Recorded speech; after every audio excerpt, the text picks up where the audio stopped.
नुकसान हो रहा है तो उसकी भी सरकार भरपाई नहीं कर पा रही है। किसानों को जहां मेहनत करके अपनी फसल तैयार करने का मौका मिलता है, वहीं दो सींग वाले भी परेशान कर रहे हैं। हर खेत की रखवाली करनी पड़ रही है और हमारे बड़े पैमाने पर बेरोजगारी है। 9 साल में इस सरकार ने नौजवानों को नौकरी रोजगार नहीं दिया। सोचिए आप, अगर नौजवान को नौकरी और रोजगार नहीं मिलेगा तो उनका भविष्य क्या है, और अगर नौजवानों का भविष्य नहीं है तो हमारे समाज का, प्रदेश का, देश का भविष्य अच्छा नहीं हो सकता है। मैं देख रहा हूं कि विधानसभा में बैठ करके भारतीय जनता पार्टी के लोग झूठ बोल रहे हैं। वो कह रहे हैं कि बिजली आ रही है, 24 घंटे बिजली दे रहे हैं, लेकिन यही कि हमारे लोग बता रहे हैं कि बिजली है ही नहीं है। और अगर बिजली आ भी रही है तो जो समाजवादी सरकार में बिजली बन रही थी उसको महंगा करके गरीबों को दे रहे हैं, उनसे ज्यादा पैसा वसूल रहे हैं। जीएसटी बढ़ाते हमारे किसानों की हर सामान पे जीएसटी ले रहे हैं, उससे उनका सामान, इक्विपमेंट सब महंगे हो रहे हैं। ये महंगाई इसलिए कि मुनाफाखोरी की वजह से है। ये सरकार मुनाफा कमाना चाहती है, लाभ लेना चाहती है। और अभी तो सुनने में आ रहा है कि अमेरिका से जो अपने मित्र बताते थे राष्ट्रपति जी को, वो भी अब इनका साथ नहीं दे रहे हैं। ये लोग हमें और आपको उलझा रहे थे ट्रिलियन कह करके, ट्रिलियन कि हम ट्रिलियन की अर्थव्यवस्था बनाएंगे। लेकिन अमेरिका से राष्ट्रपति ने कह दिया कि 21 मिलियन हमने पैसा भेजा यहाँ पर। हमें आपको उलझा दिया ट्रिलियन में, और खुद 21 मिलियन पता नहीं कहां पहुंचा दिया है। कारखाने बंद होने जा रहे हैं। अभी अमेरिका से कई उद्योगपतियों को ब्लैकलिस्ट कर दिया राष्ट्रपति ने वहां के।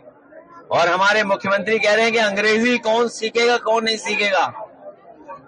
विदेश से कारोबार कर रहे हैं, और अगर कारोबार करना है विदेश से तो अंग्रेजी आना पड़ेगा, सीखना पड़ेगा, जानना पड़ेगा। और महाकुंभ की जो व्यवस्था खराब की है उसके लिए जिम्मेदार मुख्यमंत्री खुद हैं, क्योंकि खुद ही वहां जाकर के बार बार निगरानी करते थे, निरीक्षण करते थे। अगर निरीक्षण करते थे तो किस बात का निरीक्षण करते थे? जो लोगों की जान गई है कुंभ में, उसकी सूची नहीं दे पा रहे, नाम नहीं बता पा रहे हैं। जो खोया पाया केंद्र में है वो भी नाम नहीं दे पा रहे हैं, क्योंकि सरकार डरी हुई है। क्योंकि नाम देते ही उनकी सच्चाई सामने आ जाएगी, कितने लोगों की जान गई है। लोग थक हार करके चले गए।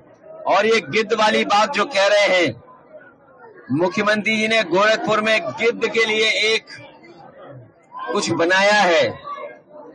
गोरखपुर वाले और हम लोग जानना चाहते हैं कि ये गिद्ध के लिए क्या बनवा लिया है गोरखपुर में आपने।